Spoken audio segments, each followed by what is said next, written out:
So today is called Creating a Math Mind, and we're going to have some interaction, some worksheets, some time for self-reflection, some sharing, and have about an hour to do so. So I wanted to start off with talking about creating a math mind, and this is a positive focus of a workshop versus looking at challenges. We're going to look at how we think, and we're also going to look at strengths. A couple definitions to start off with, talking about math anxiety. Math anxiety is an intense frustration or overwhelming feeling of anxiety which impedes a student from being able to perform or do well in math. And being tutors and a student yourself, you may have experienced that on your own, or you may experience it with other students that you work with. Do you guys have that example? Yeah? Can you give me a couple examples? Lack of sleep. You can't sleep because whatever that is happens. Yeah. Would you say that's around math work or your course or your test? It happens in different things, but I noticed before the math test it happens a few days before. Okay. And certain things just contribute to like Sure. certain days and things happen. Okay. Are there other signs or symptoms that you're seeing from students relating to having a fear of math or math anxiety? I see students in here kind of like wired up, almost shaky to a point Mm-hmm. where like they're rushing when there's no reason to really be hurrying at the moment, and they're kind of like writing numbers. They say a number, write a different number, those kind of things. Okay. Where I can tell they're anxious, but I don't know what other than tell them to slow down. Right, so almost like being in a fearful situation, and I use the metaphor or the example of if a tiger were to walk through that door right now, how would we all feel? I'd be pretty scared. I'd want to get out of here, but we're trapped, right? And sometimes that's how math anxiety can feel for students. So let's go ahead and take a look at the first part of the handout here.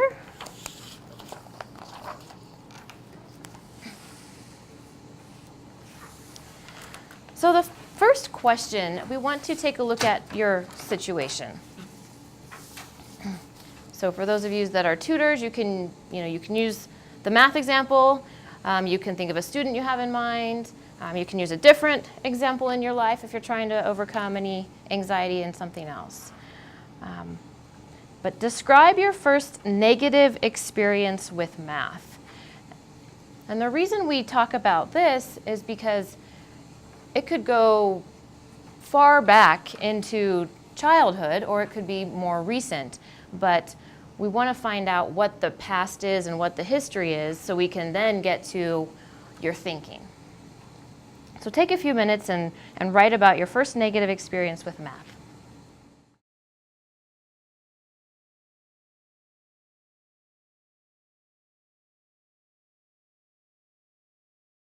We want to also take a look at the positive aspect of what we've done in our life and how we think. So I want you to think about something that you're good at. This could be writing, sports, music, arts, cooking, anything that you feel you are good at. And in question number 2, write down what that it is. Explore why you think you are good at this. What are your thoughts or attitudes and feelings and beliefs about this? What behaviors do you choose to create success in this area?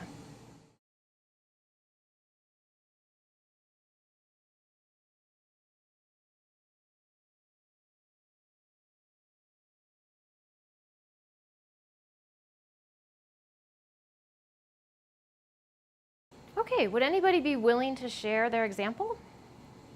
Of what we're good at, or what our Yes. first negative experience? Sorry about that. Yes, of what you're good at.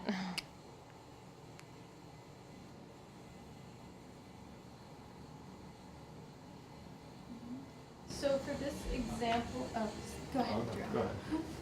I was gonna say, for this example, I kind of took on the role of my mom, since she has the really bad math anxiety, and what she's good at. Okay. She's excellent at cooking, and I think how she always approaches it. She's really excited and open-minded. She's not afraid to make changes if necessary. She's confident in her abilities in this area, and other people are always excited to let her know. What do I want to say? Other people are always acknowledging and appreciating what she's doing and letting her know. So she's getting the positive feedback. Okay.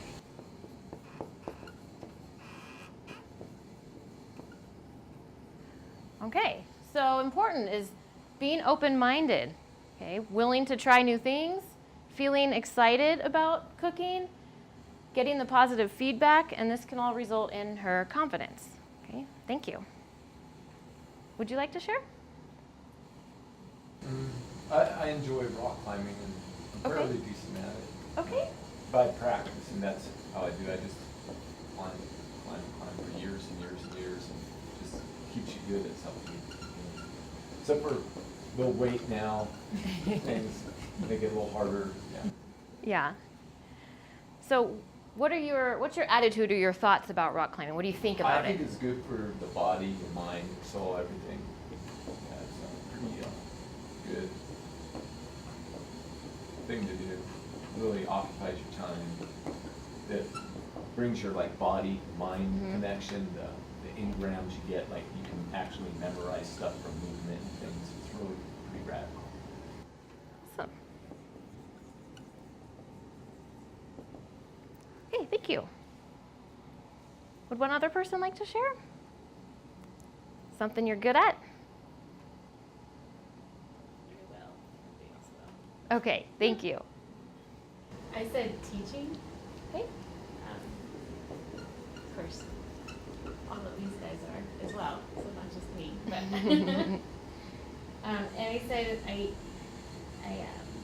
think I'm good at it because it's so important and it's vital to society. It's not something that it's just ambiguous. There's an actual good purpose for it. And then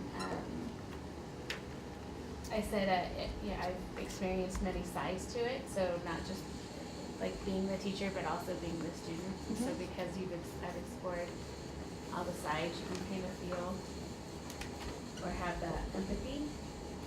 And then I'm not afraid to tweak what's not working and prepare and prepare and prepare. Okay, thank you. So this is really big here, thinking that is important and vital to society. Okay, that thought leads to the behaviors. One here, that you're not afraid to try other things. Okay, and so what we're pointing out in this experience is we take a look at something we feel positive about and we feel good about ourselves, and we notice how the thoughts and the behaviors are in line with that. Okay, practicing for years, okay, that behavior is influenced by this connection, okay, this thought that it's good for you. So now we're going to take a look at math, and in question number 3, start to identify. So you already know you've created a cooking mind or a rock climbing mind or a teaching mind. So now we're going to work on identifying a few more aspects of our math mind and creating one that is a little more positive. So in number 3, think about math again. Describe your thoughts, your feelings, and your behaviors about math. What is the conversation in your head?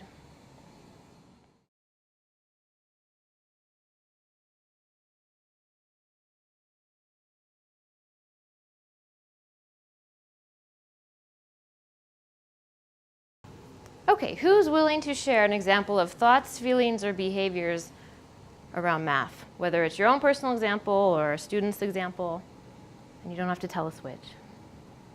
Frustrating. Okay.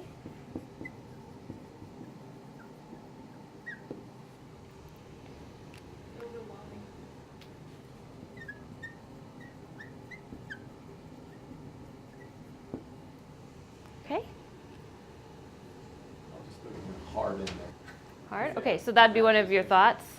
Math is hard? But, yeah, hard things aren't always bad, it's just like, Right, you keep going down. right. It's still a frame of reference. Okay.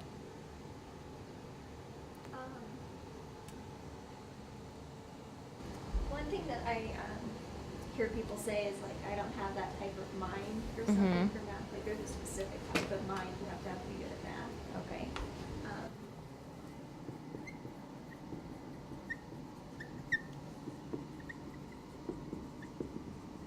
Right, I've heard people say, I'm not a numbers person, I'm just not a math person.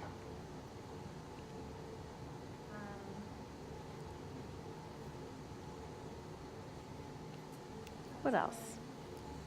What kind of behaviors? Okay.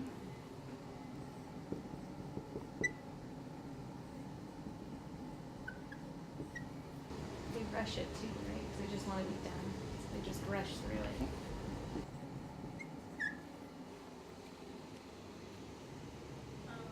Sometimes the practicing can lead to frustration.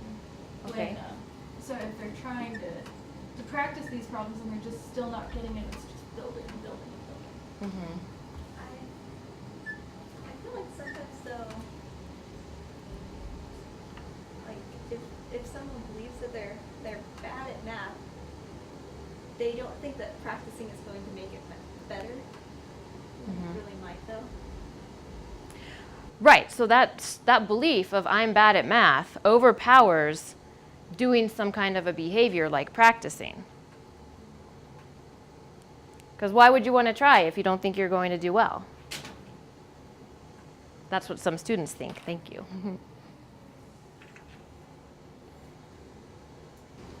What I hear a lot is why. Like, when am I ever going to use this? Why? I don't even care.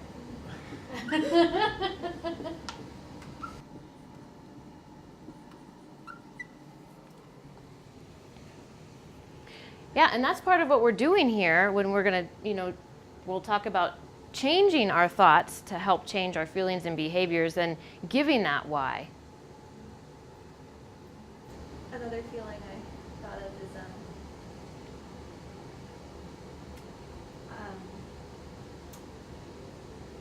being embarrassed. Okay? Sometimes people will apologize to me for their math They skills. do. Yeah, they They do. apologize a lot for their math skills. That's a behavior, right? I guess that's a behavior. Yeah. But because of the embarrassment, that's why they do it. Yeah. I get a lot of apologies too. I think I've apologized for it before. Have you? Yeah, so- Yeah, isn't that interesting? Now that you Yeah. said it, you're like, wait, I've done that. Yes. I wonder why that is. Do you think it's because you don't know as much as the person you're asking, or where would that apology come into play? I don't know. I think it's just something people do. Yeah. Yeah. Because if everybody walked in and did a problem perfectly for us, we'd be out of a job. Yeah. That's So very It's true. actually good. Yeah. Kind of, yeah. Yeah, so hard, yeah. I think part of it too is people know that there's someone here helping them, and if I'm taking up their time, That's probably it, yeah, too. I want to make sure it's useful. Yeah. Especially maybe if it's something that seems easy, that you think is easy, but it's like you're having a hard time with it, and it's like, you feel like you're I can holding up see their that. time. Yeah. Because a lot of stuff that I get stuck on like stuff that I think is easy actually. I'm like, I don't get it at all. I'm like, oh crap. Yeah. Excuse my language. That's okay. Okay. Any other thoughts, feelings, or behaviors? We didn't touch too much on what's that conversation that's going on in someone's head. So when you're doing math, whether it's homework or at home or here in the tutoring center or during a test, what are people telling themselves in their head? I'm always telling myself, chill out, like kind of like trying to calm Okay. myself a little bit. And that actually works out pretty good if I do that. Like at the test moment, it's just before the test, like at night, usually before I go to sleep, Okay. I'll lay there and toss and turn. Okay.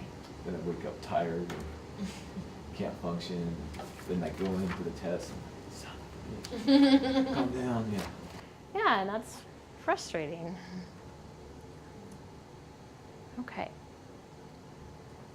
So that is what question 4 is about. Make a list of all the negative thoughts you or someone you know may have about math. Chilling out is a good one. That's a positive one. So that's good that that's already in your math mind.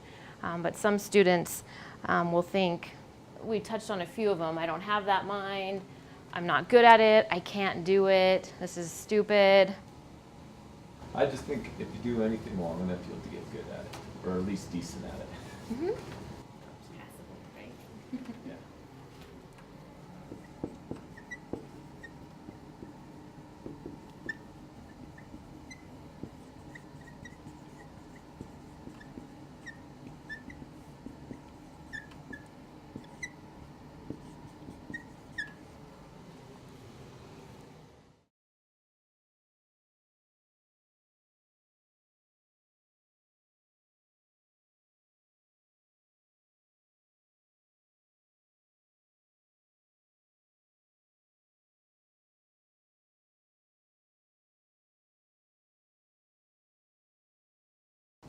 Okay, so to keep going with the thoughts, I want to talk about three things that the researchers have found that can impact math ability. And the first one are your thoughts, which may result from a negative experience, which could even be a traumatic experience. And so that's why we have you take a look in the very first question, what was your first negative experience with math? And then we start taking a look at all these thoughts and feelings and behaviors, because what we found is if that negative experience persists over life, it's ingrained in you, and those feelings and thoughts that go with it can be impacting you now. We call that experience an activating event.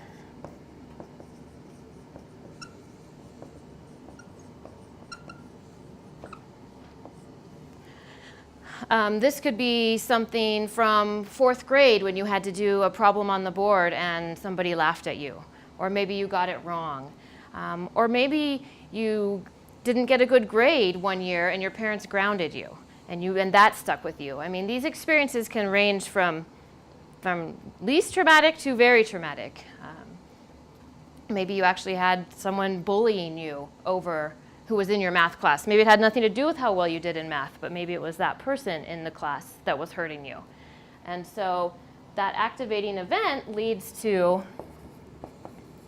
a belief. And so we've talked about some of those beliefs. Just in question 4, you wrote down what some of those negative thoughts or those negative beliefs are,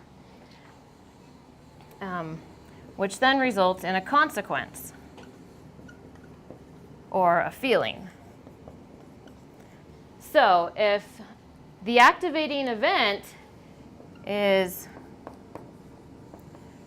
fail math, and let's say the belief is I am no good at math, then what do you guess their consequence or their feeling will be? Not good, whatever it is, yeah. Right, not good. So do you think they will feel sad, angry, stupid, depressed, all of them? Let's just go with sad. So what we want to work on doing is, it helps to recognize the activating event so you know where it came from, but really what we want to focus on here is this belief. So even though a person fails a math class, is there a belief that they can change, even in some small way?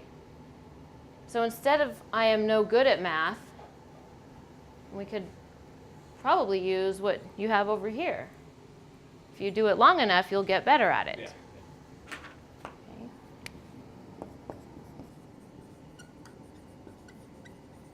Encouraged. Okay?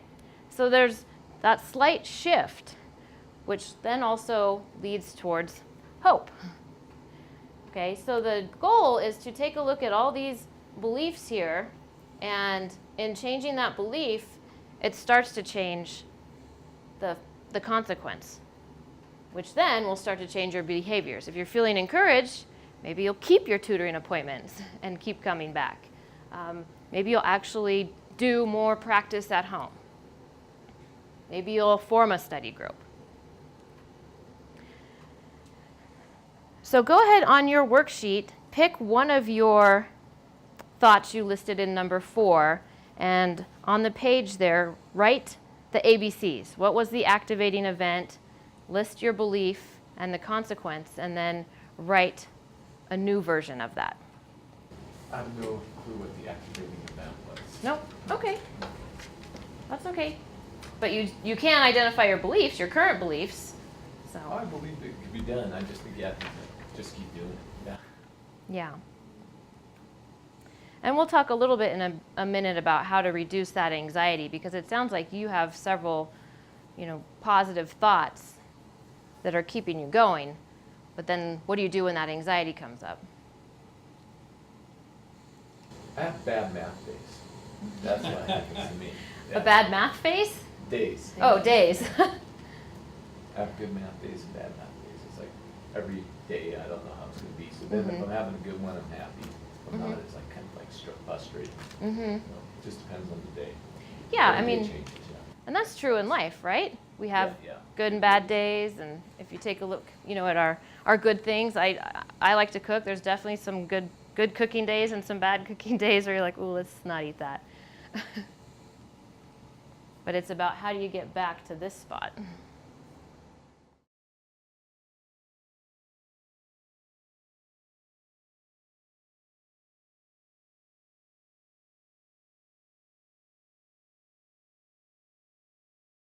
A belief, and then how you change that.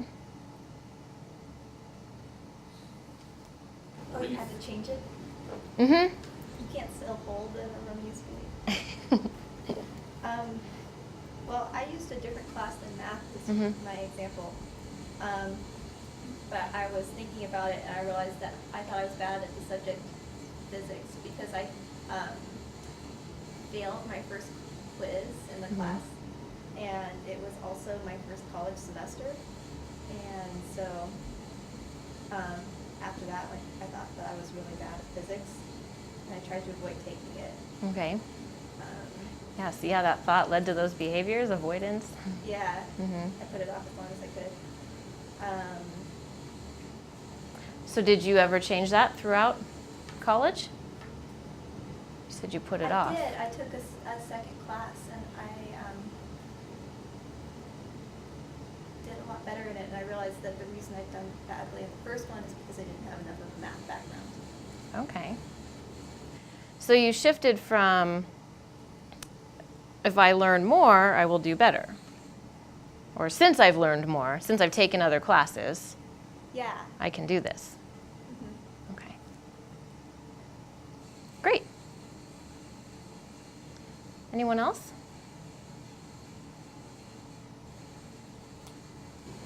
So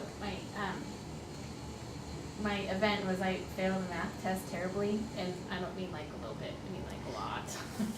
And it was enough that it actually made me cry, which is bizarre. I mean, I'm emotional anyway, but normally with math I'm like whatever. But totally made me cry. And then after that I was my belief turned to be, why am I even going into teaching? Nobody can learn from me. Honestly, I can't even do math, so why am I going to ever teach math? Blah, blah, blah. And then from then on, for a long time, it's been with this last semester, my tests have been terrible. My tests are never what I know. They're not representative of what I know. Mm-hmm. And so, but this last class, I took it with like 5 of the people that work here, which was super cool because I just had this built-in support anyway. Mm-hmm. And then the group that I ended up studying with a lot, because we all had the like mind of being math teachers, we kind of understood how to explain it to each other. Mm-hmm. And it just helped click, and as a result, my final was amazing, and my class, my back grade was amazing, and that belief got reinstilled again that, you can do this, and you just have to surround yourself with the people that know that you can, and it'll help. Great. So you brought in another piece of that was the support system to help build your confidence back up and to get you from the I can't do this, why am I going into this field to yeah, I can do this and I am good at this. Yeah. Great.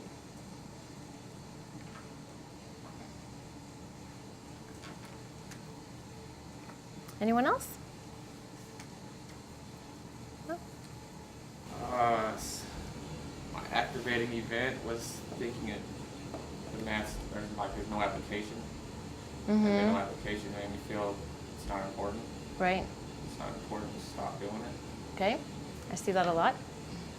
Until I seen like a bigger picture, I guess. My teacher eventually showed me, okay, this does have a use.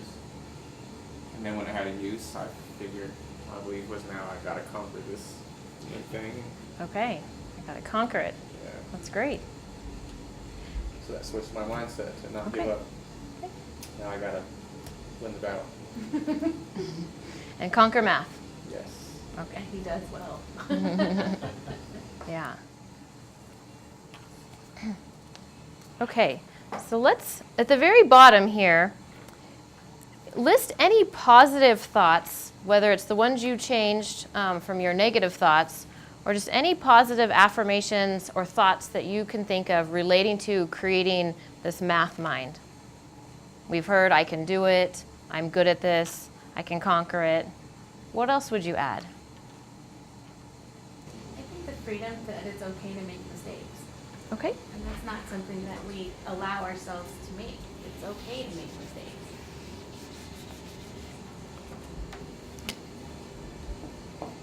That actually might be what I'm best at. Knowing that it's okay to make mistakes No, or just making the making mistakes. yeah. I think that's how I specialize in it. Yeah, that's great, saying that it's okay to make mistakes because you're not beating yourself up over it, which is oftentimes what students do when they make mistakes or don't pass or fail, and then that hurts us in here, and it takes us a while to recover from that. Okay, it's okay to make mistakes. What else is in your math mind?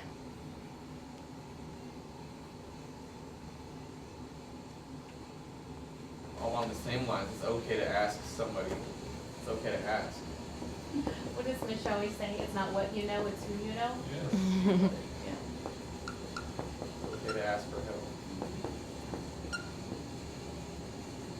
I think a lot of times people are kind of like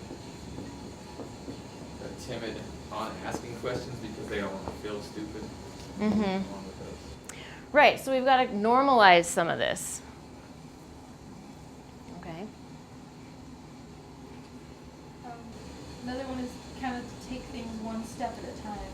I notice a lot of times that frustration comes from looking at it as one giant thing and not breaking it into more manageable tasks that you know how to do on their own. Like the 12-step thing. Yeah. Isn't that one of the things? Something like that. One day at a time? Yeah, or that's it. Yeah, one step at a time. Okay. Yeah. Okay. Yeah. I would probably add like practice makes perfect. You have to practice. Yeah. It's just like any other skill.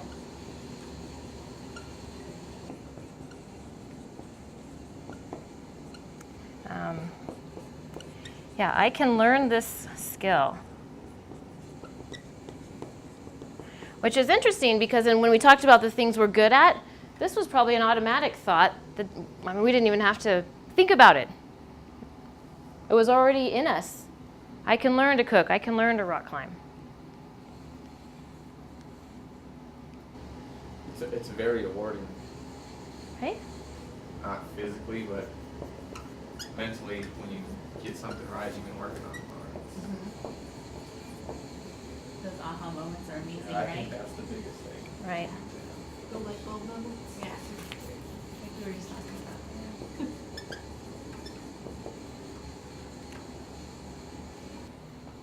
Okay, so just like practicing math will improve and make progress, you have to practice your statements.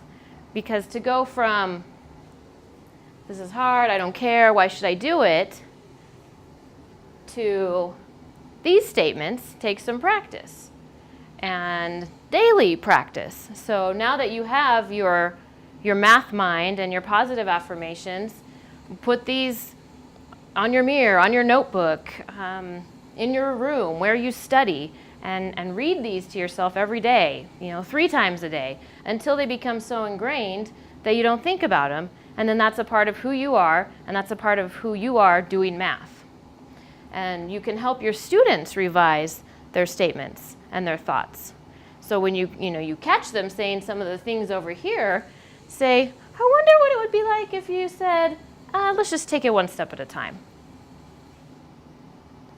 And it's about those tiny, tiny shifts. So that's the first part, is focusing on our thoughts and those experiences that we've had. The second part of creating a math mind or overcoming math anxiety is the practice. And so it's a matter of effort.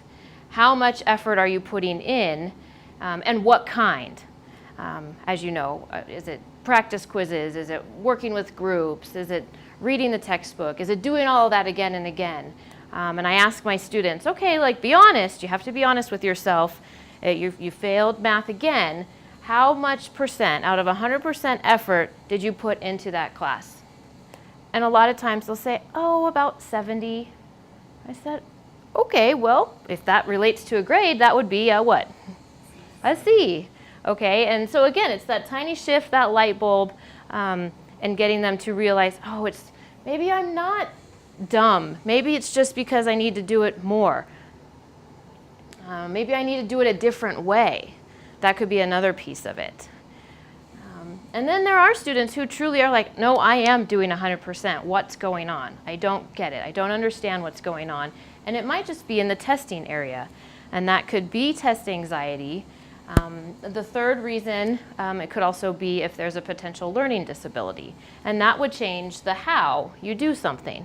Okay? You can still have the positive thoughts. But imagine someone who has had a learning disability their whole life but didn't know about it. And then finally shift from the I can't do this to the, if I try it this way or this way or this way, I now understand it and feel better about myself. Do you guys have any questions or comments? No? I put several resources in your handout about test-taking tips and reducing test anxiety. I don't want to go over those since you can take those home and read them with you. But the last piece I want to close on is, you can call it reducing anxiety or stress reduction. But what do you do when you're in that situation, whether it be a math test or it be a physics test or it be a driver's test, or maybe it's speaking to someone brand new, okay?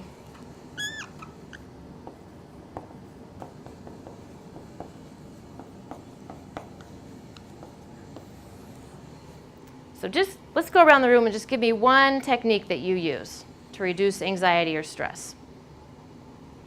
I try to take my mind off of whatever part's causing the stress Okay? and focus on something differently.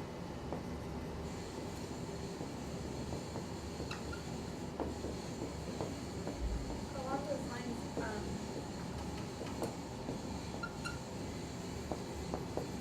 before a test, I do all my studying in the days before a test. I'll start like a week ahead of time sometimes. But the day of the test, I don't study for it at all. I just make sure I got enough sleep, and then You said not the day of? the day of, I don't study. Okay.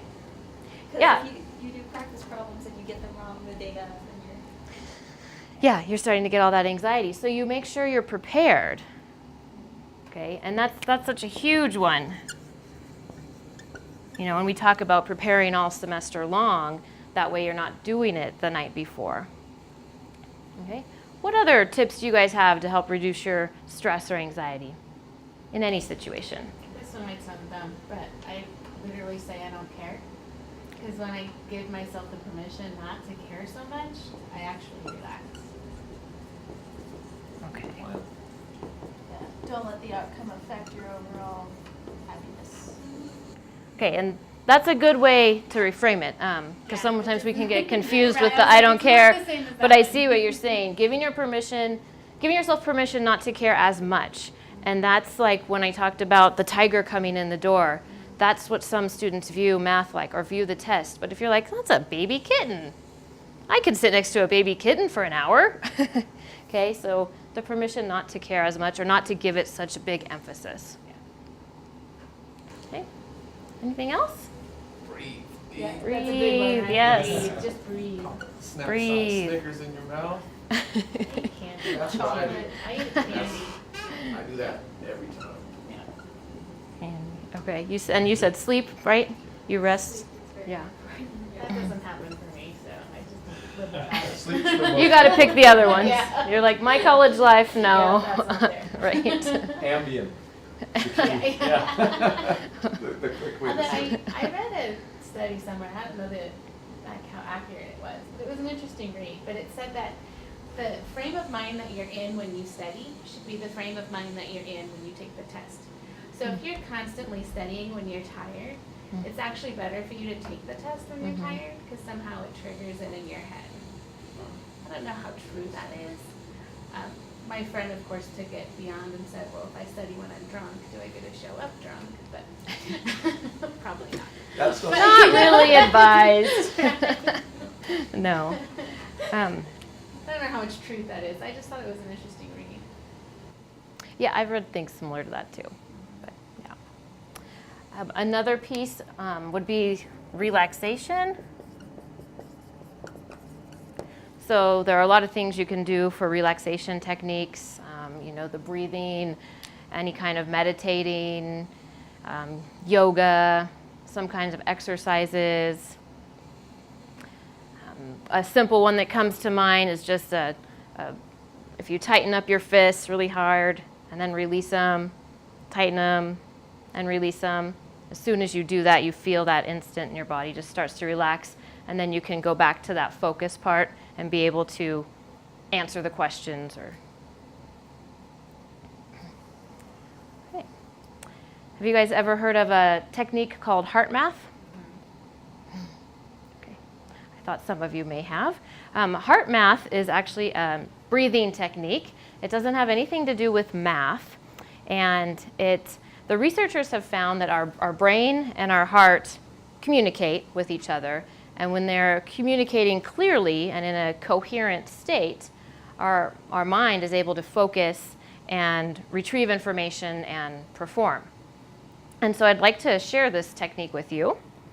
We've used it with students in math and students in the nursing program, and it has helped them with test grades and course grades. So it's the very last page of your handout. And I'll go ahead and walk you through it and read it, so you don't have to follow along with your eyes, just follow along with your ears. If you'd like to close your eyes, feel free to. If not, just focus on somewhere you'd like to look. And start with a heart focus. Focus your attention on your heart. You can put your hand on your heart. You can think of a picture of a heart. Just focus your attention on your heart. If your mind wanders, that's normal. Just bring it back to your heart. As you focus on your heart, breathe normally, but imagine as if your breath is coming in and out of your heart instead of your lungs. Focusing on your heart, breathing from your heart.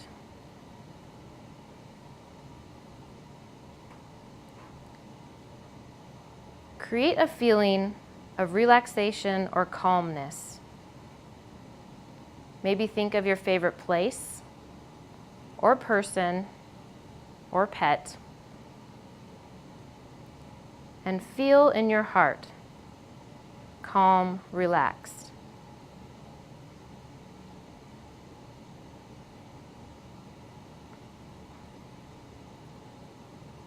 Focus on your heart.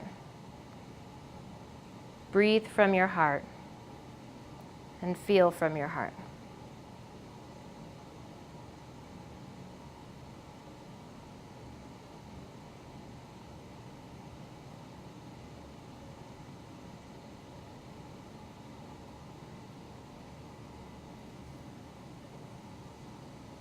Okay, when you're ready, join us.